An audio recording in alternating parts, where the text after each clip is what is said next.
찾는 것을 직업을 탐색하는 건 수동적인 일이 아니다라고 했는데 뭐야 21번의 부분은 어딜까요? 주어가 되는 부분을 찾아봅시다. A번에서 우리의 능력은 자 우리의 능력은 이라고 했는데 자 지금 잘 끊기는 했는데요. 주부를 찾을 때는요 일단은 최대한 수식어구들을 포함해서 완전한 하나의 의미 단위로 끊는 게 제일 좋거든요. 처음 할 때는 어떻게 될까? 감정을 정확하게 인식하고 이름을 붙일 수 있는 우리의 능력은 여기가 주부죠. 그리고 이 주부에서 핵이 바로 우리의 능력이 되는 거고요. 코어가. 알겠습니까? 자 여기까지 한번 형광펜이나 볼펜으로 밑줄을 그어보세요. 감정을 정확하게 인식하고 이름을 붙일 수 있는 자 우리의 능력은 자 흔히 감정입자도라고 불린다. 그럼 뒷문장에서 민찬아 동사는 어디가 될까요? 술부는 어딜까요? 불린다인데 부사나 수식어구가 붙어있으면 함께 해주는 게 좋거든. 흔히 불린다가 되겠죠. 알겠죠? 흔히 불린다. 자 주어와 동사를 영작해 보겠습니다. 자 어떻게 시작할까? 자 시온아 주어의 핵, 주어의 코어 단어를 찾아보세요. 어디야? 우리의 능력이죠? 그럼 우리의 능력이니까 어떻게 출발할래? Our ability로 시작해야겠죠. 적어주세요. 자, ability라는 명사는 흔히 어떤 성분의 수식을 받죠? ability? 투부정사. 이런 걸 어법이라고 해요. 그 단어의 법칙이거든요. ability라는 단어는 투부정사의 수식을 받는 단어입니다. 그래서 ability to로 수식을 하고요. 자, 그럼 어떤 능력이니? 정확하게 인식하고 이름을 붙이는 능력이니까 동사 두 개가 수식을 하겠네요. 정확하게 인식하고 이름을 붙일 수 있는 이라는 동사 두 개가 병렬로 나와야 돼요. 투부정사를 쓰고 accurately recognize가 첫 번째고요.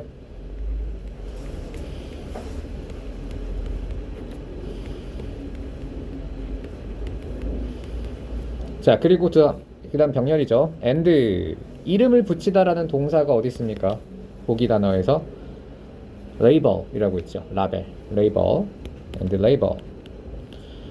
자 어디에다가 이름을 붙이고 무엇을 정확하게 인식합니까? 감정을 이라는 단어를 넣어야겠네요. 감정을 이니까 emotions를 쓸게요. emotions. 자 여기까지 해석해 보겠습니다.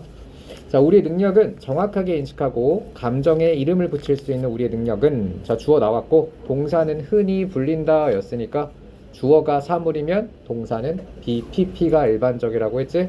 자 흔히 불린다 어떻게 영작할까요? is referred to인데요. 자 이거를 하기 전에 먼저 필기 하나 하고 하겠습니다. 다음 보시면요 refer라는 동사는 자 그냥 refer 부르다 이렇게 외우면 안 돼요. 어떻게 외우지? refer A as B 구조를 취하긴 하는데 refer to를 함께 붙여서 외워야 돼요. refer to 적어주세요. 이걸 한 단어처럼 외워야 됩니다. refer to 마치 뭐와 같냐면 우리 듣다 음악을 듣다 할 때 listen I listen music이라고 하니 I listen to music이라고 하죠. listen to 자체를 한 덩어리의 단어처럼 외우는 것처럼 refer to도 한 덩어리예요. refer to 뭐뭐를 언급하다. 자 그래서 얘가 하나의 동사고요. 방금 지수가 말했던 건 이 refer to의 문형입니다. 문형도 외워야겠죠? refer to A as B 구조예요. A를 B라고 말하다, A를 B라고 언급하다 라는 뜻입니다. 알겠죠? refer to A as B. 자 그러면 주어가 사물이었으니까 동사는 뭐가 됩니까? is referred to 이렇게 써야겠죠. 한 덩어리이기 때문에 수동태가 돼도 BPP가 돼도 역시 referred to가 한 덩어리로 따라 붙습니다. 그래서 is referred to입니다.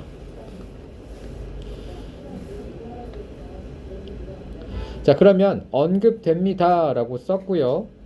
referred to 그 다음 BPP가 됐으면 자 refer A as B 구조에서 A is referred가 됐으니까 뒤에 뭐가 붙겠어? as B가 그대로 붙어야겠죠? 자 as B를 씁니다. 자 as 자 뭐로 언급되니? as 감정 입자도라고 불린다니까 as emotional granularity를 쓰면 되겠네요. 그리고 open이라는 부사가 빠졌는데 흔히 불린다였죠. 빈도 부사니까 위치가 어디에 들어갈까? 비동사 뒤 일반 동사 앞에 들어가서 is often referred가 되겠네요. 자, our ability to recognize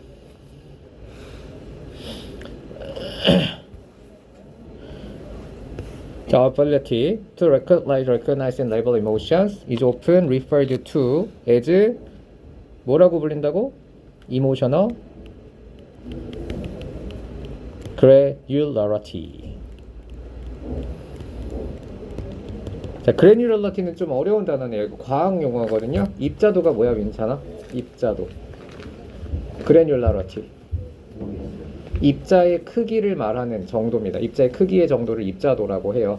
입자도가 크다라고 하면 입자가 하나하나가 큰 거고요. 입자도가 작다라고 하면 입자 하나하나가 적은 거예요. 이게 어디서 많이 쓰이냐면 과학에서도 많이 쓰이고 디자인 분야에서 많이 씁니다. 디자인에서 입자도가 크다는 건 안녕하십니까? 디자인에서 입자도가 크다는 건 입자 하나하나, 픽셀 하나하나가 큰 거니까 선명한 것을 뜻하고요. 입자도가 적은 건 화질이 좋지 않은 거죠. 그러면 입자도와 비슷한 개념이 뭐가 있을까? 컴퓨터에서, 컴퓨터 용어로 해상도라는 개념이 있죠. 해상도. 자, 해상도는 영어로 뭘까요? 자, granularity와 같은 뜻입니다. resolution 적어주세요. 저도 모의고사 재작년인가 고2, 고3인가 모의고사에서 한번 나온 것 같아요. 해상도. 지도 관련된 지문에서 resolution이라는 단어가 나왔었는데 해상도라는 의미로 쓰였었어요. 원래는 결심, 결단 뭐 이런 뜻입니다. 원래는. 자, 방금 우리가 영작했던 문장 암기해보죠. 자, 연주야. Our ability. 자, 영작해봅시다. 영작해봅시다. Ability to 어떤 능력이었니? recognize. accurately recognize였죠. 정확하게 인식하고 또 and 네. 이름을 붙여 label, 그죠? 라벨할 수 있는 능력이요. 뭐에다가 emotions, 감정들을 할 수 있는 능력은 동사는 is often referred to까지 referred to. 자, 뭐라고? as emotional granularity라고 불린다. 됐죠? 그래서 여기서는 중요했던 성분이 바로 refer to라는 동사를 한 덩어리로 외우는 거고 refer to의 문형은 refer to ASB 구조로 쓰인다는 것이었습니다. 알겠죠? 네. 자, 77번 문제 보죠. 자, B와 C와 D에서 어법상 알맞은 것을 고르세요. 바로 풀어볼게요. learn이라는 동사의 어법입니다. 자, learn은 어떤 형태를 취하니? 민서야, learn 다음엔 to가 와요? ing가 와요? 50%의 확률입니다. 아쉽게도 to입니다. learn to가 옵니다. 외워주셔야 돼요. learn to. 단순 암기 어법이고요. 다음 D번이 D다음이 뭐냐? C번이죠. 자, C번은 absolute와 absolutely가 나왔는데 민찬아, 형용사와 부사의 대결이거든요. 비동사의 보어 자리니까 be 다음에 나올 보어는 transformative라는 형용사야. 이 형용사를 강조하는 성분이 와야 되니까 정답은 absolutely죠. 부사가 형용사를 강조하겠지? 형용사 두 개가 연속으로 올 수는 없습니다. 자, 그 다음 D 풀었고요. 자, D번 보야겠다. D번. 자, getting과 to get이 나왔는데 시오나. 자, and 다음에 나오는 동사 성분은 병렬 문제라고 했죠. 그럼 병렬이면 앞에 있는 해석을 통해서 가장 의미가 비슷한 대등한 구조를 찾아야 돼요. 자, 앞에서부터 해석을 해보죠. It is difficult. 이것은 어렵다. 소통하기가 어렵다. 우리의 욕구를. 그리고 얻기도 어렵다라고 하면 제일 적절하겠네요. 자, 그럼 뭐와 뭐의 병렬입니까? 그렇죠. communicate과 to get의 병렬이라서 얘는 투부정사 병렬하면 되고요. 자, 하나의 팁을 드릴게요. 병렬 문제 풀 때 얘는 ing 찍었으면 진짜 정신이 나간 것입니다.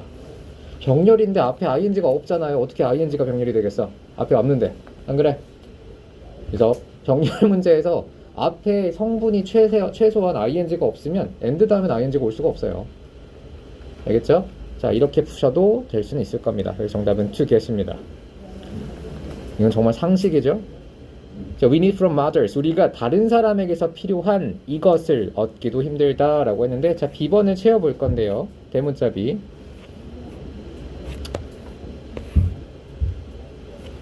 자, 대문자 B에 앞서서 대문자 A부터 채워야겠구나. 데이비드는 설명합니다. 대리하라고. 우리가 만약에 이러한 감정 어휘를 갖고 있지 않다면 이라고 했어요. 자, 빈칸을 채울 때는 항상 주제를 먼저 생각하라고 했는데 담이야. 이 글의 주제가 뭘까요? 배웠지 이미? 네. 생각이 안 납니까? 주제는 감정 입자도예요. 감정 입자도. 근데 너무 추상적이니까 좀 문장 형태로 바꿔보죠. 주제 문으로 바꿔봅시다.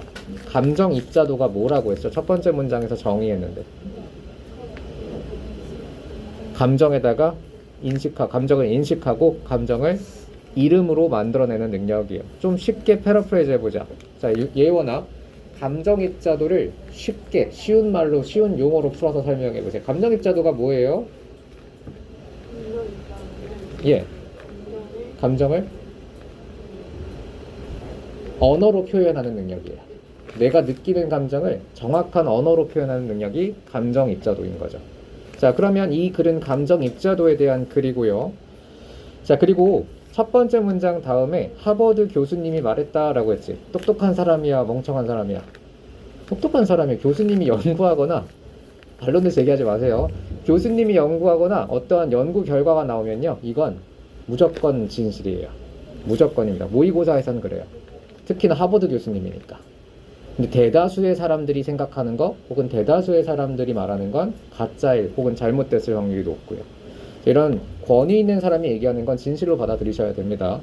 하버드 교수님이 말하기를 감정에 이름을 붙이는 걸 배우는 것이라고 했는데, 감정에 이름을 붙이는 거 한마디로 뭡니까? 감정 입자도죠. 감정 입자도는 자, 뭘 갖고 이름을 붙여요? 훨씬 nuanced vocabulary. 자, nuanced가 뭐니, 지호나? 뒤태 주석 단어거든요. nuanced. 뉘앙스라고도 하죠. 그죠? 미묘한 차이가 있는 어휘를 가지고 감정에 이름을 붙이는 것을 배우는 것은 절대적으로 변형적이다 라고 했어요. transformative는 변형적인이라는 뜻이거든요. 자, 이런 권위 있는 사람들, 똑똑한 사람들, 철학자들, 이런 사람들이 얘기하는 건요, 되게 추상적이에요. 약간 좀 현학적이라고 하죠. 어렵게 얘기해요. 일부러 쉬운 얘기도 어렵게 표현하는 경향이 있거든. 이걸 풀어서 다시 설명할 수 있어야 돼. 자, 그럼 여러분, 뉘앙스가 있는 미묘한 차이가 있는 단어로 감정을 이름 붙이는 걸 배우는 건 참 변형적이야. 이게 무슨 의미일까요? 서진아, 무슨 의미일까? 하버드 교수님이라는 똑똑한 사람이 말한 거니까 단번에 이야기는 힘들 거예요. 아는 친구는 말해보세요.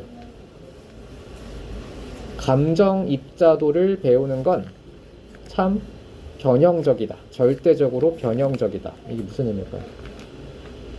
사람마다 다를 수 있다는 거겠죠. 이때 다르고 저때 다르고 같은 사람이어도 다를 수 있고요. 그때 다를 수 있다는 얘기입니다. 사례가 많다. 자, David explains that. 데이비드가 계속해서 설명합니다. 자, 만약 우리가 이런 감정 어휘를 갖고 있지 않으면 자, 이것이 어렵다, 소통하기가 어려워진다 라고 했어요. 자, 뒤에가 마이너스 내용이 나왔죠. 소통하기 힘들어져요. 그럼 앞에는 역시 마이너스 내용이 되어야 돼요. 그러면 어떤 감정 어휘를 갖고 있지 않을 때야 플러스 단어가 들어가야 부정적인 의미가 되겠죠. 그러면 대문자 A에는 플러스 단어가 들어갑니다. 정답은 플러스 단어 두 개 있거든요. reach와 support. 그럼 뭐가 들어갈까요? 풍부한, reach가 들어가는데, 자, 지금 78번 문제의 경우는요, 어휘 문제를, 객관식 어휘 문제를 주관식으로 만들어 놓은 거에 불과해요. 저희 어휘 문제 풀 때 어떻게 풀었었죠? 아리나, 어휘 문제 어떻게 풀라고 했었지? 족보 풀 때 많이 나왔었잖아요. 반이어, 반대 단어, 대립상을 떠올리라고 했었죠? 자, 그럼 여러분, reach에 반대되는 단어가 뭘까요? 이 글에서, 이 보기에서 reach, 풍부한 또는 부유한이란 뜻인데, 그렇죠. limited와 reach가 대립상이에요. 즉, 이 둘 중에 하나가 정답이 되고 하나는 오답이 되는 거죠. 그러면 blame은 무슨 뜻이니? 비난이에요. 그러면 비난의 반대는 뭐야? 이 보기 안에서요. support, 지지라는 단어가 되겠죠. 요 두 개가 대립상입니다. 그래서 이렇게 두 개 그룹화 시켜놓고선요, 플러스 단어만 넣으시면 되거든요. 더 적절한 의미로. 여기서는 풍부한 어휘가 적절할까? 지원 어휘가 적절할까? 풍부한 어휘겠죠. 너무 쉽죠? 이렇게 푸는 거예요. 어휘 문제는 절대 4개 다 선상에 올려놓고 하나 고르는 게 아니라 먼저 이렇게 그룹핑을 해놓고 플러스 구분해놓고 마이너스 구분해놓고 의미상 적절한 거 고르시면 돼요. 그럼 되게 쉽게 풀려요. 알겠죠? 항상 짝을 지어야 됩니다. 자, 그럼 우리가 풍부한 어휘를 갖고 있지 않으면 이것이 어렵습니다. 우리의 욕구를 소통하기도 힘들고, 자, 또 이것을 가지기도 힘들어요. 자, 그러면 가지기 힘들 대상이니까 역시 플러스 단어가 들어갈 자리죠. 자, 뭐가 들어가겠어요? 당연히 support라는 명사가 들어가겠네요. 지지 또는 후원. 지지를 얻을 수도 없습니다. 우리가 다른 사람에게서 필요한. 자, 여기서 첫 번째 문단이 끝났다고 보시면 됩니다. 첫 번째 문단 주제 정리해보죠. 감정입자도가 있으면 소통도 쉬워지고 지지도 얻기 쉬워진다. 그럼 반대로는 어떤 내용이 나올까요? 뒤에 벗이 나오거든요. 감정입자도가 없게 되면 소통도 힘들어지고 지지도 얻기 힘들어진다가 되겠네요. 자, 계속 보죠. 하지만 자, those who are able to distinguish, 구별할 수 있는 사람들은, 자, between 이것. 자, between은 뒤에 원래 어떤 구조를 취하니 적어주죠. between의 문형 상관 접속사고요. between A and B 구조를 취하죠. 저희 또 어법 시간에 다 배울 겁니다. between A and B. 근데 지금 A와 B가 나오는 경우는요, 종류가 다를 때고요. 같은 종류가 나올 때는 between 다음에 복수 명사를 쓰기도 해요. 예를 들면 나무들 사이에서 라고 한다고 한다면 between the trees 이렇게 복수만 나올 수 있어요. between the trees 혹은 between 무엇을 쓸 수 있을까? between the buildings 건물들 사이에서 building and building 이렇게 안 쓴다고요. 같은 종류일 때는 and 대신에 복수 명사를 쓰기도 합니다. 이게 예외가 참 많죠.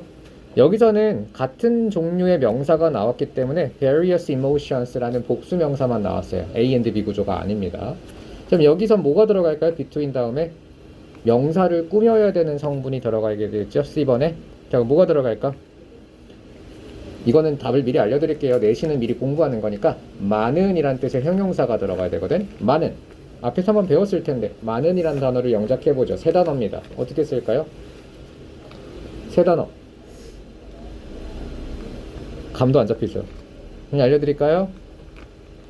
20초 드릴게요. 실전이라고 생각해 봅시다. 많은 이라는 단어가 들어갈 자리에 우리가 독해 공부했는데 원래는 many가 들어갔었어. many. 자, 근데 여기 있는 단어를 가지고 세 단어로 조합하래요. 많은. 알면 바로 말하세요. 그렇죠. range of입니다. 저번 시간인가 저저번 시간에 배웠어요. range of. 이렇게 활용이 되는 겁니다. 많은의 뜻이죠. 자, 이런 뜻을 갖고 있는 형용사들 다 적어드릴게요. 오늘 이후에는 안 적을 겁니다. 자, 첫 번째 오늘 방금 배웠던 range of가 있고요. 자, 두 번째 body of. 이것도 많은의 뜻입니다. a lot of는 쉬운 거지. a lot of. host of.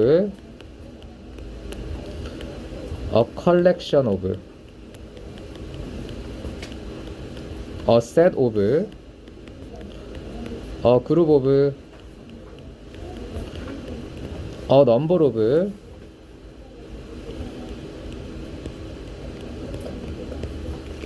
더 있나? 더 있을 건데 여기까지밖에 생각이 안 나네요. 엄청 많아요. 다 하면 한 40개 될 거야. 그 언제 다 외우고 있으면 그냥 웬만하면 뭐뭐 오브는 많은의 뜻을 갖고 있다고 생각하시면 돼요. 하나만 더 적을게요. on amount of. 어가 안 들어가는 단어들도 있긴 있어요. plenty of 라는 단어도 있고요. 또는 lots of라고 복수 형태를 쓰기도 하죠. lots of. 다 많은의 뜻을 갖고 있습니다. 자, 그래서 첫 번째 C번의 빈칸에는 a range of가 들어가고요. 자, 해석해 보겠습니다. 자, 하지만 but부터 사람들은, 자, who are able to distinguish, 구별할 수 있는 사람들은, 자, 무엇을? 많은 다양한 감정을 구별할 수 있는 사람들이라고 했습니다. 어떤 사람들이니? 키워드를 활용해서 패러프레이즈 해보죠. 아리나, 많은 다양한 감정을 구별할 수 있는 사람들은 어떤 사람이에요? 첫 번째 문장의 주제의 키워드를 연결하시면 돼요. 감정 입자도를 지닌 사람들이죠. 됐죠? 감정 입자도가 있는 사람들은 훨씬 잘합니다. 관리를 잘할 수 있어요. 자, 매니징의 목적어가 나와야겠지? 그런데 of가 나왔네요. of는 앞뒤로 명사 성분이 옵니다. 그러면 이 대문자 뒤에도 명사 성분이 들어가야 되겠지? 대문자 뒤 채워보겠습니다. 여기는 평범한 존재에 대한 혹은 평범한 존재로서의 이것. 자, D는 답을 알려드릴게요. 이거는 채우기 힘들 것 같아서 기복이란 단어가 들어가거든요. 기복. 위와 아래. 이것도 족보할 때 배웠잖아요. 서술형 할 때 배웠다. 기복이란 단어 뭐 있었어요? 우리가 첫 번째 수업 때 배웠을 거야. Peaks and valleys. 기억납니까? 이게 무슨 뜻이야? 기복이란 뜻이야. 맨 위, 맨 아래. 오를 기, 내릴 복자를 쓰거든요. 이렇게 위로 갔다, 아래로 갔다, 왔다 갔다 하는 걸 기복이라고 하는데 어떤 표현이 있었죠? 동의어 다 알려드렸었어요. 세 단어입니다. 아, 하나, 둘, 셋, 넷, 다섯, 네 단어입니다. 네 단어. 적어드릴게요. D, ups, up이요. and downs죠. 여기 기복이라는 뜻이에요. ups and downs. 자, 그럼 up and down도 자, 다시 한번 적어드리겠습니다.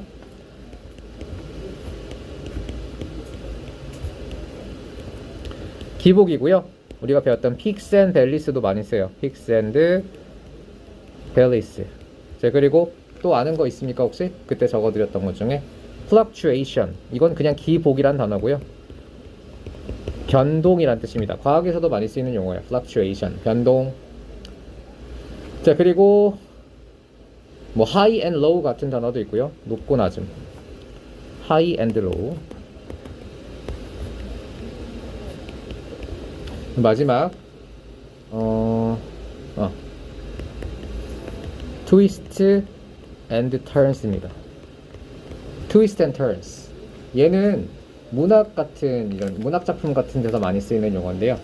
반전을 뜻하기도 해요. 왔다 갔다 막 상황이 바뀌는 트위스트가 비꼬는 거고 turn이 바뀌는 거거든요. 왔다 갔다 하는 걸 twist and turn이라고 합니다. 내용이 왔다 갔다 하는 거. 이것도 기복의 의미로 쓰일 수 있는 단어죠.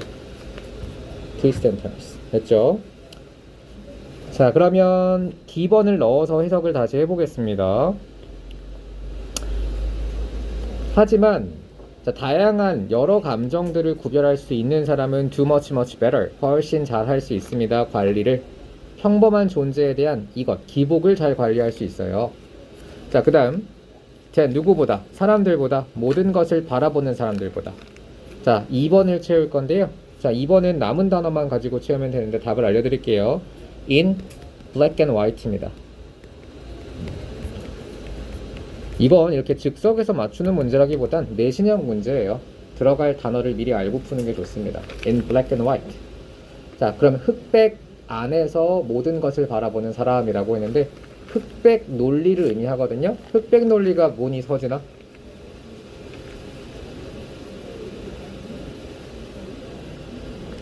동공지진. 예. 뭐야? 틀려도 됩니다. 아, 예원이가 대답을 대신해준대요. 네. 흑백 논리가 뭐야? 세상을 두 가지 관점, 양분론적, 이분론적 관점으로 바라보는 거예요. 흑 아니면 백. 그럼 중간에 놓여있는 수많은 색깔, 그라데이션은 무시를 하고 극단적인 입장을 취하는 걸 흑백 논리라고 하거든요. A 아니면 B. 자, 그러면 흑백 논리가 이 지문에서 의미하는 건 뭘까요? 항상 주제의 키워드를 연결해야 되거든요. 흑백 논리를 가진 사람들보다 다양한 어휘로 감정을 구별할 수 있는 사람이 더 관리를 잘한대요. 그럼 흑백 논리를 쓰는 사람은 뭘 의미하는 거야? 감정 입자도가 낮은 사람이죠. 즉 감정을 어휘로 잘 표현 못하는 사람을 뜻하는 거예요. 이렇게 표면상의 의미와 실제 의미를 구별할 수 있어야 됩니다. 알겠죠? 이건 사실 영어의 영역이 아니야. 국어의 영역이지. 국어도 열심히 하셔야 돼요. 그래서 영어가 고2, 고3 정도 되면 사실 영어가 아니라 국어 문제화 되거든. 국어를 못하면 영어도 못해요. 지금이야 영어만 해석하면 답을 다 맞추겠지만 나중에는 진짜 이런 문제가 나와. 다음 문장에서 밑줄 친 black and white의 의미로 알맞은 것은, 이런 거 숨어있는 의미를 찾아낼 수 있어야 돼요. 알겠죠? 항상 주제 키워드랑 연결하면 됩니다. 영어는 정말 간단한 게 주제만 연결하면 웬만하면 다 설명이 돼요. 자, 다음입니다. 자, E와 F에 알맞은 형태를 쓰세요 라고 되어 있습니다. 자, 소문자 E부터. 자, E는 쉽다. 자, of 다음에는 어떤 품사가 옵니까? 어떤 단어가 와야 되니, 민서야? of 다음에 전치사 다음이니까 이건 그냥 공식처럼 외우면 돼요. 전치사 다음은 명사만 나올 수 있습니다. 그럼 보면 of 다음에 emotional experience. 자, 일단 다시 볼게요. research show부터 다시 보겠습니다. 연구가 보여줍니다. that 이하를 이라고 새로운 문장이 시작될 겁니다. that부터 the process of emotional experience까지 끊어주세요. 여기까지가 주어 덩어리. is부터 동사가 시작되는데, 자, of 앞뒤는 명사 덩어리가 온다고 했잖아요. the process는 앞에 명사가 됐고요. of 다음에도 명사 덩어리 와야 돼. 근데 emotional experience는 이미 명사죠. 명사를 취하는 명사는 딱 하나밖에 없습니다. 동명사밖에 없어요. 명사 두 개는 연속으로 올 수가 없어요, 영어에서. 예를 들면, 자, 제가 말하는 게 한국어로 비유를 해드릴 테니까 명사 두 개가 연속으로 없다는 건 제가 한국어로 표현해드리면 감이 딱 올 겁니다. 나는 좋아해 피자 치킨. 이상하지 않아요? 나는 좋아해 피자를. 이렇게 하면 괜찮죠. 근데 나는 좋아해 피자를 치킨. 이상하잖아. 영어도 똑같아요. 명사 두 개는 연속으로 올 수가 없어요. 자, 근데 이렇게 명사 하나가 이미 온 상태에서 of 다음은 명사가 하나밖에 나오면 안 되거든요. 그럼 얘 동사를 어떤 형태로 고치면, 동명사 형태로 고치면, 동명사는 명사 목적어를 취할 수가 있어요. 동사에서 유래된 성분이기 때문에 동사의 성질을 그대로 가지고 오거든. 그래서 명사이면서 동시에 명사를 취할 수 있는 유일한 명사입니다. 알겠죠? 그래서 labeling emotional experience가 됩니다. 감정적인 경험을 이름 붙이는 과정이라고 해석하면 되겠네요. 너무 설명이 어려워졌나? 사실 이런 것 같아요. 지금 뭐 1, 2, 3반 다 같은 컨텐츠를 쓰는데 설명의 친절함이 다른 거야. 똑같은 교재, 똑같은 진도, 똑같은 선생님이 수업을 하고 있는데요. 예를 들면 원반의 수업이라고 한다면 이런 거야. 예를 들면, 자, of 전체사가 나왔으니까 뒤에는 동명사만 나올 수 있겠지 하고 끝나요. 너무 삭막하지 않았죠? 그래서 레이블링이 일단 정답입니다. 예시를 들어드린 거고요. 그래서 감정적인 경험을 이름 붙이는 과정이라고, of 다음에는 명사가 하나만 나와야 하기 때문에 동명사 형태로 고친 겁니다. 자, 그 다음, 자, 주어가 사물이니 사람이니 시오나? 이 대절의 주어요. shows that the process of labeling emotional experience. 주어가 사물이에요, 사람이에요? 고민할 필요가 없죠. 일단 사람은 아니잖아요. 그럼 주어가 사물이면 동사는 보통 be, pp가 된다고 했죠. 그러면 어떻게 될까요? is related를 써야겠네요. is related. 연관된다라고 이걸 수거로 외우기도 하죠. be related to. 자, 그래서 자, F번은 related로 고칩니다.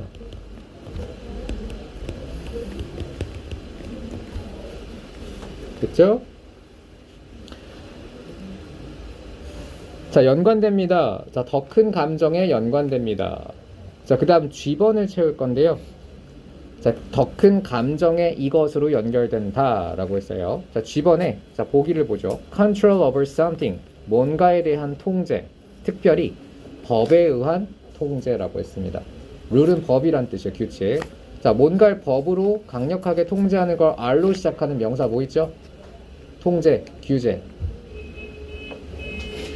약간 여러분들 1학년 기말쯤 되면 이런 서술형 나오죠? 한 단어 채우는 거야. restriction 이란 단어 좋겠네요. restriction. 그래서 여러분 지금 단어 시험 보고 있잖아요. 그쵸? 단어 시험 볼 때 스펠을 쓰는 시험도 있고 이렇게 한글을 쓰는 시험도 있고 할 텐데, 한글이 제시됐을 때 그걸 바로 이렇게 영어로 단어로 떠올릴 수 있어야 돼. 이것도 되게 중요해. 한글만 쓰는 시험을 보게 되면은 통과는 쉽겠지만 이런 서술형 대비가 불가능해지거든요. 한글을 보고 다양한 영어 단어를 떠올릴 수 있어야 됩니다. 그럼 하나 더 퀴즈. R로 시작하는 단어 하나 더 있거든요. 규제, 통제, restriction, regulation도 있죠. 봐봐, 이렇게 어휘의 폭이 넓어지면 답을 맞출 가능성도 커지는 겁니다. regulation도 가능해요. 규제라는 뜻입니다. regulation. 혹은 C로 시작한다면 control이었을 거고요. 본문에 있는 단어를 활용한다면 M, 관리, 통제, 규제, management를 쓰면 되겠네요. manage라는 동사가 나왔다고 해도 management라는 명사로 바꿀 수 있었어야 돼요. 이런 응용력이 필요합니다. 관리란 뜻이에요. 통제란 뜻입니다. 알겠죠? 자, 마지막 82번입니다. 자, 윗글의 주제를 다음과 같이 쓸 때 본문에 언급되는 단어로 완성하세요. 자, 본문에 언급되는 이라는 조건이 있으면 절대로 변형하면 안 돼요. 변형 조건이 있다면 변형을 하지만 웬만하면 변형하지 않습니다. 자, 주제를 먼저 떠올려 보죠. 빈칸이 나오거나 요지, 주제문을 만들어 채워야 되는 문제가 출제되면 반드시 우리가 먼저 주제를 정리하고 들어가라고 했거든. 민찬아, 이 글의 주제문 말해보세요. 감정입자도가 있어야 소통도 원활하고 감정을 통제하기도 쉬워진다였죠. 좋다. 그냥 감정입자도는 좋다예요. 쉽게 말하면. The need for broadening. 넓혀야 될 필요성이 있다. 무엇을? 우리의 감정입자도 또는 감정의 어휘라는 단어가 들어가면 좋을 것 같아요. 그래서 두 가지 다 인정을 받을 수 있을 것 같은데 emotional vocabulary를 써도 정답이고요. 이게 일단 원문의 모범 정답이었습니다. emotional vocabulary 또는 감정 입자도를 넣어도 틀리지 않아요. emotional granularity를 쓰셔도 되겠네요.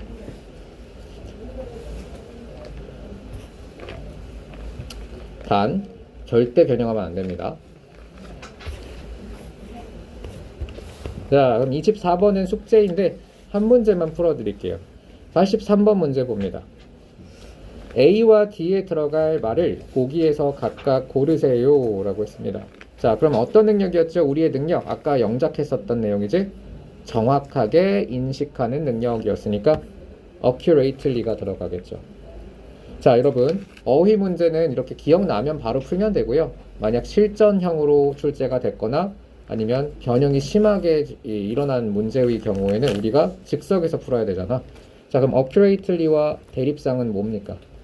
정확하게? 몰라도 찍을 수는 있을 것 같은데 ambiguously겠죠. 이게 무슨 뜻인지 알아? 애매하게, 모호하게 라는 뜻인데 만약에 뜻이 모르겠어요. 내가 모르는 단어가 나와서 내신 푸는데 그럼 무슨 뜻으로 가면 될까? 정확하게 반대니까 부정확하게. 이렇게 가셔도 전혀 틀리지가 않죠. 이해니? 자, 그 다음 두 번째 대립상은 principal과 process인데요. 자, 시오나 principal 무슨 뜻입니까? 명사로 가야 돼요. process도 명사기 때문에 principal도 명사로 갈 거예요. 교장 선생님입니까? 그런 이상한 문제는 안 냈겠죠? 원리란 뜻이 있어요. 아니에요. 다시 미안합니다. 자, 이걸 왜 냈지? principal. 자, 일단 process부터 가보죠. principal. process 무슨 뜻입니까? 침해하다라고요? 진보하다? 아니에요. 과정 또는 처리란 뜻입니다.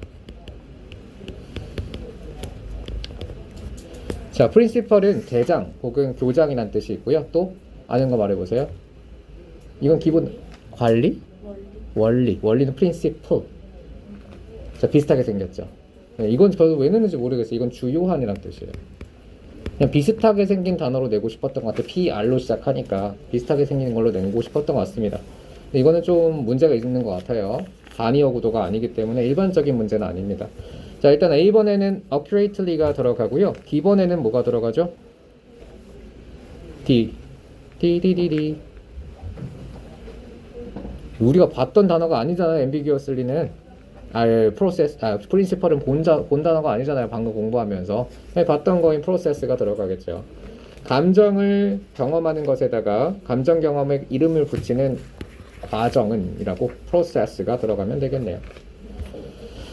자, 84번 문제입니다. B와 C, 이거는 여러분 숙제로 다 하시기 바랍니다. 질문 있으면 여러분 단톡방에 제 들어가 있다고 했죠. 오픈 카톡 프로필 누르시면 저한테 개인톡 보낼 수 있거든요. 저한테 개인톡으로 보내주시면 됩니다. 자, 90번 넘어가 보죠. generalization이 나왔는데, 자, 이거 무슨 뜻입니까? 서진아, generalization이 무슨 뜻이야? 네. 자, 나중엔 대답할 수 있어야 돼요. 자, 일반화라는 뜻이 일반화. 자, 그럼 예원아 해석해보죠. 첫 번째 문장 generalization without specific examples.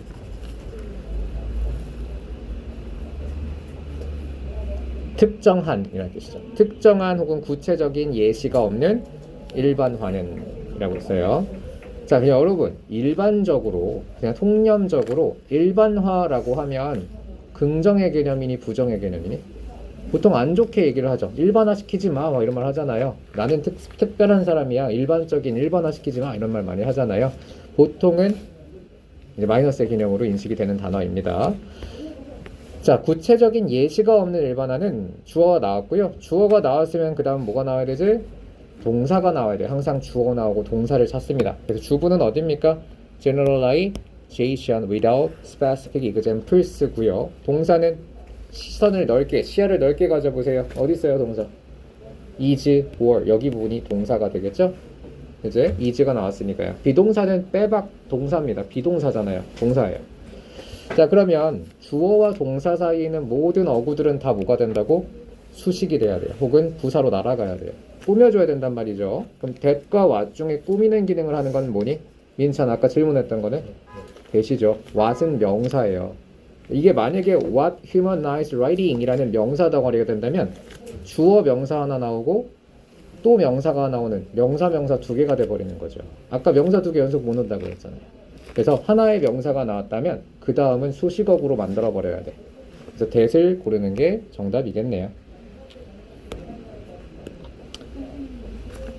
화장실 빨리 갔다 오시면. 자, 그럼 첫 번째 문장을 다시 보면 구체적인 예시가 없는 일반화는 어떤 일반화니? humanized writing that을 썼고요. 글쓰기를 humanize 한다라고 했습니다. 주석 안 달려 있거든요. human이 뭔지 알죠? 담이야. human이 뭐야? 사람이에요. IZ의 어미가 붙으면 뭐뭐화하다, 뭐뭐로 만들다라는 make의 의미가 되거든. 주석이 없기 때문에 추론해야 되는 단어예요. 무슨 뜻일까? humanize? 인간화하다. 맞아요. 인간화하다예요. 근데 맥락적인 의미를 찾아야 되거든요. 글쓰기를 인간화한다라는 게 무슨 의미일까? 이거는 설명 안 달려요. 직접 알아내야 돼요. 글쓰기를 인간화한다? 글을 인간화한다. 글을 인간미 있게 만들다겠죠. 이런 게 어려워, 영어는 사실. 글을 인간화한다? 글을 어떻게 인간으로 만들어? 무슨 뭐 문자를 조합해서 AI를 뭐 이상한 생각을 하는 친구들도 있을 텐데 이런 거를 이제 의미를 찾아내는 훈련을 계속 하셔야 돼요. 근데 이런 건 패러프레이즈 하면서 자연스럽게 늘어. 우리가 문장을 재구성해서 바꿔보는 연습을 통해서 충분히 습득할 수 있습니다. 자, 그러면 글을 인간미 있게 만드는 구체적인 예시가 없는 일반화. 즉 예시가 하는 역할이 뭔 거야? 그래서 글을 인간미 있게 만들어주는 역할을 하는 게 예시인 거죠. 자, 예를 하나 들어볼게요. 제가 인간미 있게 한번 예를 하나 들어보겠습니다. 자, 글에 예시가 없으면 글이 재미가 없어요. 일반론적인 일반화를 했습니다. 재밌어, 재미없어? 재미없잖아요. 여기다 예시를 들면 재밌어질 거예요. 예를 들면 내가 예문을 하나 줘볼게. 자, 우리는 열심히 공부해야 돼 라고 하면 재미가 없지만 내가 아는 애가 한 명 있었는데 얘 공부 안 했다가 인생을 이렇게 조졌어 라고 예시를 들어주면 좀 더 재미있게 흥미롭게 받아들일 수 있게 되겠죠. 인간미 있게 감정에 호소를 하게 되니까요. 자, 그러면 예시가 글에 반드시 필요하다라는 주제를 추론해낼 수 있겠네요. 첫 문장 통해서. 그래서 글 잘 읽는 애들 보면요, 문제 잘 푸는 애들 보면 첫 문장 보고 이미 이 글 끝났어요. 예시가 없는, 글을 인간미 있게 만들어주는 예시가 없는 일반화는 지루하다라고 했죠. is boring이 되겠죠. boring. 자, 주제는 뭘까요? 그러면 이걸 뒤집으면 주제가 되겠다. 글은 재밌어지려면 예시가 있어야 된다. 했죠? 글을 재밌게 쓰려면 예시가 있어야 된다. 자, 누구에게? to the listener, 청자에게, and to the reader, 그리고 독자에게. 했죠? 자, 민서 정신 차리고. 자, 그 다음 두 번째 문장에 물음표가 찍혀 있거든요. 자, 물음표, 의문문은 정보로서의 가치는 없다고 했습니다. 물음표는 중요하지가 않아요. 그 대답이 중요하다고 했지? 자, 그럼 물음표 한번 해석해 볼게요. Who wanna read? 누가 읽고 싶겠어요? Platitude, 주석 단어입니다. 상투적인 말이라고 했는데, 자, 연주야, 상투적인 말이 무슨 뜻이니? 틀려도 되니까 아는 대로 설명해 보세요. 문해력 테스트. 상투적인 말. 이 상투입니까, 이거? 야, 상투적인 말. 다 무슨 친구들 다 봤거든요. 예, 제가 시켜볼 겁니다 다음번에. 모르겠으면 모르겠나요? 네, 모르겠어요. 자, 다음이야. 상투적인 말이 무슨 뜻이야? 모르는데 웃으면 어떻게 이걸 수도 있잖아요. 자, 모르겠어요? 예원아, 상투적인 말이 뭐니? 네, 약간 이거예요? 네. 그 아니에요. 그 상투. 자, 그러면 지수야, 상투적인 말이 뭐야?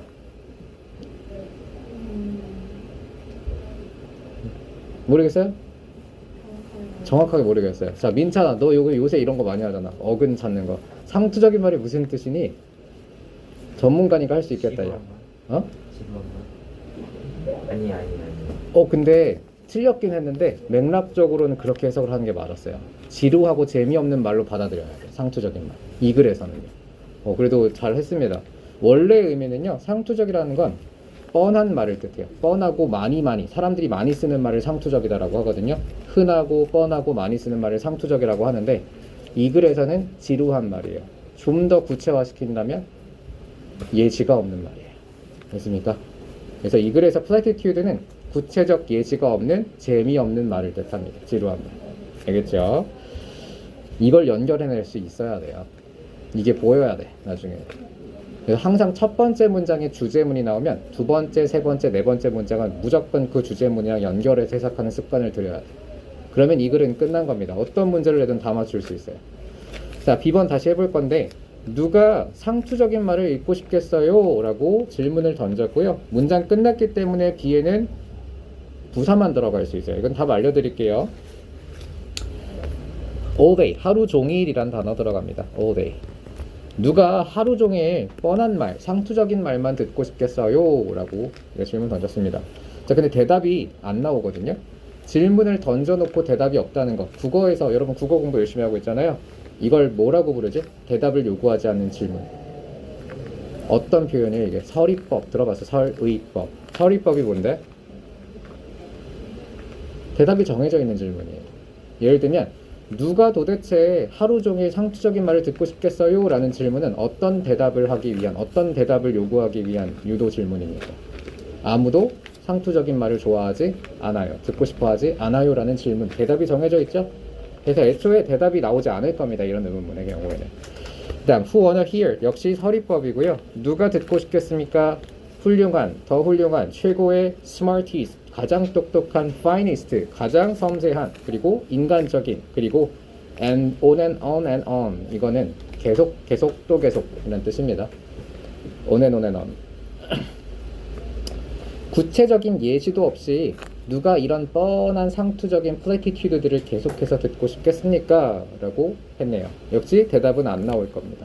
아무도 상투적인 말을 좋아하지 않는다라는 대답이 정해져 있죠. 자, 그리고 여러분, 플래티튜드라는 단어에 대용어가 있습니다. 완전히 대응할 수 있는 대용어가 있어요. 바로 들어본 적 있을 것 같은데 클리셰라는 단어입니다. 클리셰 들어봤어요? 클리셰. 우리말에서도 많이 쓰는 외래어거든요. 당구장 가면은 뭐 이런 말 하잖아요. 너 되게 이상한 구리셰가 있다. 이런 말 하잖아요. 일본어에서 그래서 발음이 좀 이상하긴 한데 야, 너 그런 구리셰 버려야 돼. 구리셰라고 우리말에서도 많이 쓰거든요. 이게 바로 상투적인 표현이라는 뜻이에요. 상투적인 표현. 클리셰. 안 좋은 습관이나 뻔하게 많이들 쓰는 습관 같은 걸 클리셰라고 합니다. 특히 글 같은 거 쓸 때 많이 쓰는 용어예요. 클리셰. 자기소개서 같은 거 쓸 때 여러분들 클리셰를 지양해야 된다라고 하거든요. 글 쓸 때 법칙 같은 거예요. 클리셰 쓰면 안 돼요. 그럼 클리셰의 예시가 뭐가 있냐면 바로 여기 단어들 많이 나열되어 있는데 이런 게 클리셰예요. 예를 들면 자기소개서는 나 잘났다고 쓰는 자랑하는 글이잖아. 거기에다가 저는 굉장히 열심히 학업을 위해 노력해 왔습니다. 이런 표현 쓰면 안 돼요. 그냥 그 한마디를 쓸 바에 내가 뭘 열심히 했는지 예시를 써야 돼요. 이해니? 그 얘기는 필요가 없는 거죠. 그래서 대표적인 클리셰가 이런 겁니다. 뻔한 말들 쓰지 말고 재미있는 구체적인 사례 중심으로 자기소개서를 하는 겁니다. 자, 뭐 예를 들면 옛날 연대 자소서 같은 경우에는 가정 환경이 어땠는지 써보세요 이런 게 있었거든요. 그러면 저는 어디에서 자랐고 엄격하신 부모님 밑에서 이렇게 커오면서 다른 가치관을 갖게 돼 다 이렇게 써보라고 하면은 다 필요 없어요. 그냥 제가 옛날에 이런 적이 있었어요 하면서 일화를 쓰는 게 훨씬 낫죠. 어머니와 함께 5살 때 어딜 갔었습니다. 근데 이런 일이 있었고 그때 어머니가 나 이렇게 혼냈다. 이렇게 예시를 쓰는 게 훨씬 더 상대에게 임팩트를 줄 수 있겠죠. 다 필요 없다는 얘기입니다. 그래서 예시 중심으로 글을 쓰시는 게 제일 좋아요. 나중에 글을 써야 된다면. 자, 다시 보겠습니다. 누가 이런 말들을 듣고 싶겠어요? 구체적인 예시가 없이 instead of가 나왔고요. 자, instead of는 전치사입니다. 한 덩어리예요. 전치사. 그럼 전치사 다음에 어떤 성분이 온다고 했니, 민서야? 좀 전에 같은 그렇죠. 이제는 익혔죠? 맞아요. 틀리지 않았습니다. 네, 전치사 다음에 명사만 오니까 자, 동사인 use를 명사로 바꾸는 방법이 뭘까? 동명사로 바꾸는. 동명사의 특징은 뭐였지? 뒤에 ing가 붙고요. 동명사는 동사 성분에서 유래한 명사기 때문에 명사 목적어를 또 취할 수 있다고 했죠. 그래서 instead of using입니다. 그리고 using이 this nothing words라는 목적어를 취하고 있는 구조가 돼서 명사가 연속해서 올 수 있는 유일한 구조라고 했죠. 그치? 자, 이러한 nothing words에 따옴표 찍혀 있거든요. 이런 걸 메타 언어라고 해요. 한 차원 높이는 겁니다. 자, 그러면 따옴표를 찍는 이유는 두 가지가 있다고 했거든, 영어에서. 자, 뭐가 있었죠? 다미야, 따옴표 왜 찍는다고 했니? 응? 인용할 때, 그쵸? 인용할 때는 사실 강조를 위해서 지금 이 부분은 인용이 되었다라는 강조 표현이에요. 인용할 때도 쓰고요. 또 반대 의미를 나타내기 위해도 써요. 반대 의미. 예를 들면 반대 의미는 뭐냐면요. 영어에서 너희 나중에 외국인들이랑 회화하다 보면은 외국인들 이럴 때가 있어. 너 참 똑똑하다라고 할 때 You are so smart 이러거든요. You are so smart 이런 손동작을 할 때가 있을 거야. 보게 될 거예요. 무슨 뜻이야? You are so smart 반어법이에요. 숨어 있는 뜻이라는 거고요. 반대 의미를 나타내는 뜻이에요. 그래서 이건 두 가지 의미를 갖습니다. 따옴표는 첫 번째 강조를 위해서 너 정말 똑똑하다일 수도 있고요. 두 번째 너 사실은 똑똑하지 않아라는 반대 의미를 나타낼 수도 있는 거죠. 그럼 여기서는 반대의 의미일까요? 강조의 의미일까요? 이러한 무의 말, 공허한 말이라고 했는데 이러한 무의 말이라고 하는 these가 뭘 가리켜요? 이러한 무의 말들, 공허의 말들. 앞에 있는 platitude들이잖아요. 그러면 공허한 말이 맞는 거야? 아니면 풍부한 의미를 가진 말들이 맞는 거야? 풍부한 건가요? 자, 다시 앞에 있는 단어들은 great, greater, best, smartest, finest, humanitarian 같이 다 쓸데없는 일반화된 표현들, 예시가 없는 표현들이었어요. 그럼 nothing의 말이에요? everything의 말이에요? nothing의 말이 맞죠. 즉 강조의 의미입니다. 여기서 이해했죠? 이렇게 푸는 거예요. 알겠어요? 자, 그러면 leave them out. leave out이 무슨 뜻이니 민찬아? leave는 무슨 leave? 남겨놓다라는 뜻이에요. 근데 leave out은 무슨 뜻? 이거 부사가 붙으면 사실 간단해요. leave가 남겨놓는 거면 leave out은 남겨놓고 떠나다? 그거는 leave를 의미를 두 번 해석한 거고 out은 바깥이니까 바깥에 남겨놓는 거니까 빼다예요. leave가 남겨놓다 안에 남기는 거고요. 그럼 leave out은 빼다. 그 leave it out 그것을 빼버려라 완전히 and just describe 그리고 기술해라. 자, describe라는 단어도 제대로 알아두셔야 됩니다. 이거 무슨 뜻으로 외웠니 여러분? 아마 1차원적인 뜻만 외웠을 것 같은데 describe 묘사하다만 알고 있잖아요. 이거는 되게 학술적인 용어 기술하다라는 뜻입니다. 설명하다의 뜻이에요. 근데 그림을 설명하는 걸 묘사라고 하는 거죠. 묘사는 말이잖아요. 문학적인 표현이 아닙니다. 기술하다, 서술하다라는 뜻이에요. 그래서 여러분 서술형 테스트도 descriptive writing이라고 해요. 기술하는 거, 말로 설명하는 걸 describe라고 합니다. 자, 그러면 완전히 그것들을 빼버리고 그리고 설명하세요. The particulars, 특별한 것들이라는 뜻인데 자, 그러면 시오나 정신 차리세요. 자, 민찬아 particulars의 대용어를 찾아볼게요. 특별한 것들. 이 글에서 특별한 건 뭘 상징할까? 앞에서 어떤 단어의 대용어일까? specific 명사로 찾는다면 여기까지. 그렇죠. 특별한 것들이니까 구체적인 예시들을 뜻하겠죠. 자, 이렇게 대용어의 흐름들을 캐치하시면 되고요. 제가 이런 질문들을 던지거나 문제에서 이런 질문을 요구하면요. 항상 주제문이랑 연결하시면 돼요. 어차피 문제는 다 주제와 관련되어 있는 부분에서 만들어져. 알겠죠? 자, 그 다음입니다. 부정어 표현과 비교급을 같이 활용해서 최상급의 의미를 나타낼 수 있어요. 자, 한글로 예시를 들어볼게요. 서진아. 자, 나는 가장 똑똑한 사람이다 라는 최상급이 있어요. 이거랑 똑같은 표현을 하나 만들어 볼래? 부정어로요. 부정문으로. 나보다 더 똑똑한 사람은 없어. 이렇게 해도 최상급의 의미가 되죠. 이렇게 비교급과 부정어를 같이 사용하면 최상급의 의미가 만들어져요. 문법 시간에 막 정말 한 페이지 한 트럭 이렇게 배우거든요. 필요 없어요. 그냥 해석만 해주시면 돼요. 안 외워도 됩니다. 자, 이 문장이 바로 그겁니다. 부정어와 비교급을 이용해서 최상급의 의미를 나타낼 거예요. There is nothing bad. 자, 시온이 해석해 봅니다. There is nothing bad. 그죠? 안 좋은 건 없어. 뭐보다? 장면을 읽는 것보다. 장면을 읽는 것보다 안 좋은 건 없다. 어디서? 나버. 소설. 자, 이거 어떻게 읽니? 나블이라고. 나블. 소설이라고 할 때는 나블이라고 읽어야 돼요. 노벨 아닙니다. 자, 나블에서 씬, 장면을 읽는 것보다 나쁜 건 없어 라고 했고요. 자, 그 다음에 전치사 이 나왔거든요. 전치사 인 다음에는 어떤 성분이 와야 되니? 명사가 와야 돼요. 원래는 명사가 나오는데 여기는 in that 아니면 in which의 대결이에요. 그렇게 간단한 문제는 아닙니다, 여러분. 원래 전치사가 있으면 관계대명사 that은 올 수가 없어요. 이거는 그냥 규칙이야. 나중에 문법 시간에 배울 겁니다. 전치사 in이 있으면, 전치사가 있으면 that이라는 관계대명사는 못 와요. which만 올 수 있어요. 알겠니? 그러면 답이 이치겠네 이러고 넘어가면 또 안 돼. 왜냐면 in that이라는 단어가 또 있어요. 이건 접속사입니다. 적어주세요. 이거 외워야 돼요. 관계대명사 that은 in 뒤에는 올 수 없지만 in that이라는 단어가 또 존재하긴 합니다. in that은 뭐뭐라는 점에서라는 뜻이에요. 만약에 이게 뭐뭐라는 점에서라는 뜻으로 사용이 됐다면 또 올 수가 있는 거죠. 영어는 참 이렇게 예외가 많습니다. 하기 싫어지죠. 자, 그러면 아리나.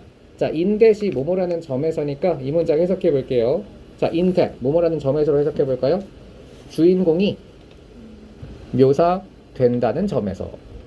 일단 뭔가 좀 해석이 어색한 것 같고요. 일단 장면이라는 단어, 이 장면을 수식하는 수식어구가 오는 게 적절하거든요. 이 상황에서는. 그러면 in which가 정답입니다.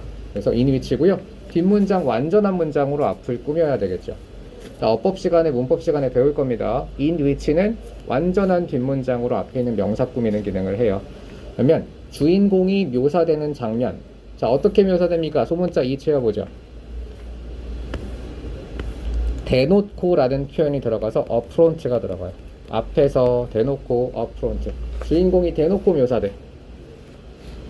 자, 뭐라고 묘사됩니까? 영웅처럼 아니면 용감한 것으로 아니면 비극적인 것으로 웃긴 것으로 대놓고 묘사되는 그러한 장면보다 더 최악인 장면은 없다. 더 나쁜 장면은 없다라고 했습니다. 자, 이 문장 표면상의 의미를 아는 게 중요한 게 아니고 뒤 연주에 좀 주워줄래? 아, 혼자 들을 수 있겠다. 자, 모든 문장들은 주제문에 기반해서 해석하라고 했었잖아요.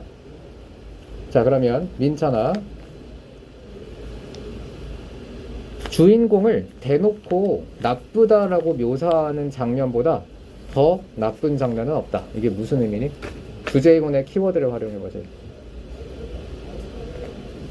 예시 없이 일반론적인 일반화된 문장만 넣는 건 설명하는 건 재미가 없다죠. 이렇게 가셔야 돼요. 됐습니까? 주인공을 영웅적이다. 그 사람은 정말 영웅적인 사람이었고 대단한 인물이었으며 훌륭하였다. 이렇게 주구절절 설명하는 거 100줄보다 그 사람의 행동 하나 예시 넣어주는 게 훨씬 재밌다는 거예요. 이해했어요? 클리셰 쓰지 말라는 거죠. 플래티튜드. 다음입니다. 반면에 thereafter 그 직후에 뭐 하는 동안. 자, while은 뭐뭐 하는 동안으로 해석하겠습니다. thereafter는 그 후에라는 뜻이에요. 그 후에. 이거 되게 특이하게 생겼죠. thereafter. 이렇게 after처럼 접속사 앞에 이렇게 대열이 붙어 있는 경우들이 있거든요. 전치사 앞에. 예를 들면 thereafter, thereby 뭐 이런 단어들이 오면요. 그라고 해석하시면 돼요. 그 후에. thereafter. 그 후에. 필요는 없어요. 안 해도 됩니다. 자, while. 반면에 뭐 하는 동안에 작가가 빠르게 무언가 다른 것을, 자, F번에 들어갈 단어 쳐보죠. 이어나가다 라는 단어가 들어갈 건데 move on이 들어가고요. 그리고 전치사 to가 합쳐집니다. move on to. 이걸 수거로 외우기도 해요. move on to 부정사 또는 move on 전치사 to 해서 몸으로 계속해서 이어가다라는 뜻입니다. 적어줄까요? move on to 계속해서 뭐뭐 하다. 전치사일 수도 있고 투부정사일 수도 있다고 했습니다.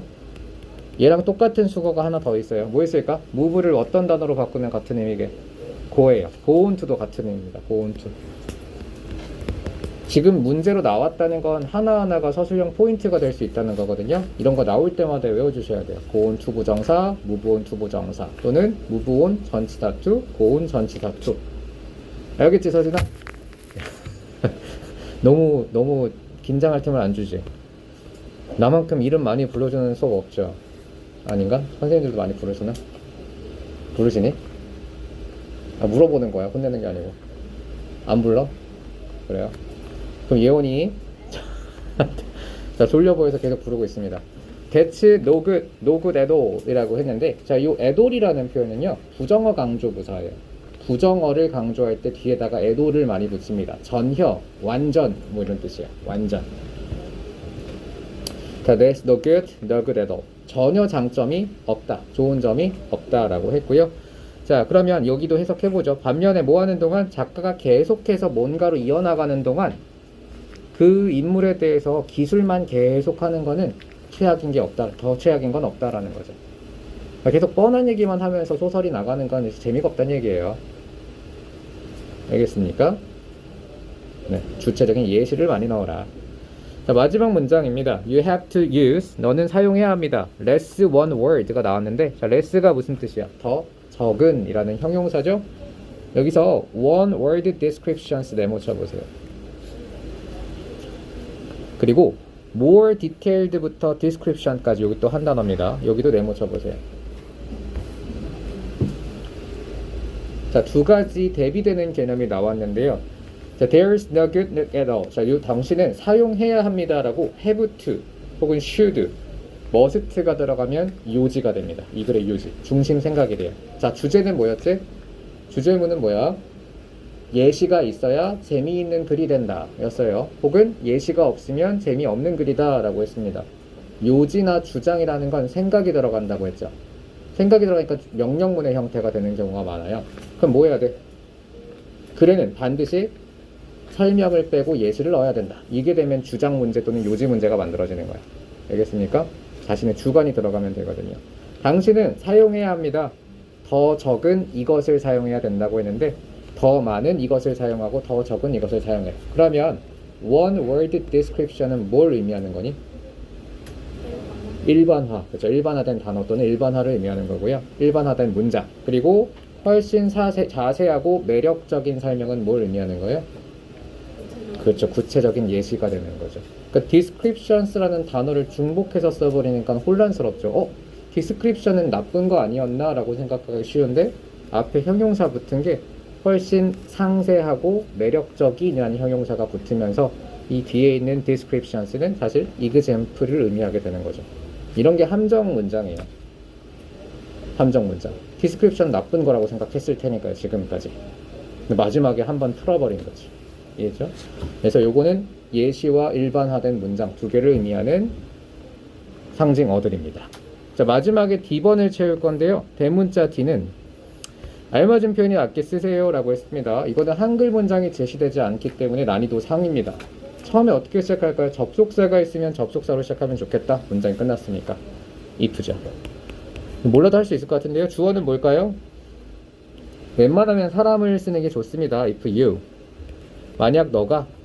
동사는요, make와 want 둘 중에 하나가 될 텐데 더 포괄적인 단어를 쓰셔야 돼요. make가 더 큰 단어일까? 아니면 want가 더 큰 단어일까? want가 훨씬 큰 단어로 볼 수 있겠죠. 사람의 감정이니까 사람과 더 가깝기도 하고요. if you want. 자, 원한다면 뭐 하길 원합니까? 만들길 원해야겠죠? want 투부정사지. if you want to make. 이제 make의 목적어 나오겠죠? 이렇게 동사가 모든 문장의 성분을 배치하고 결정하는 역할을 해요. 자, want의 목적어 투부정사 같고 to make의 목적어 something이 되겠죠. 무언가를 만들고 싶다면 자, 띵으로 끝나는 명사의 특징 형용사가 뒤에서 앞을 꾸미죠. 예를 들면 좋은 무언가 영작해 보세요. 민찬아. 그렇죠. 이렇게 뒤에서 앞을 꾸며야 돼. Something good, something bad, something nice 이렇게 something real이 되는 거죠. 자, 이렇게 하면 끝났네요. 어렵지 않게 할 수 있었죠? 난이도가 높아 보이지만 사실 동사의 특징과 문형만 알고 있다면 어렵지 않습니다. 자, 그럼 C번 했나? 대문자 C번 했었나요? 아, 안 왔네요.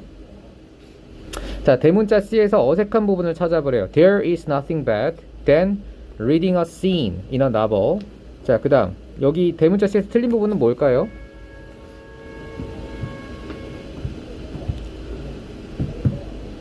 어디가 틀렸을까요?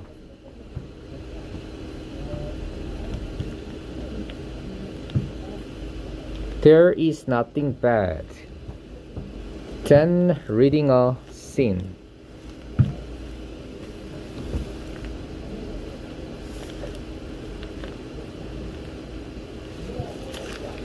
이게 틀렸다고요? 이건 than을 점치사로 봐도 될 것 같은데 접속사로 보고 read로 고치는 게 정답일 것 같긴 한데 이걸 왜 틀렸다고 했을까?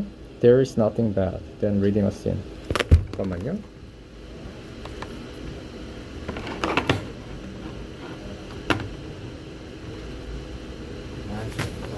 빨리 갔다 오세요.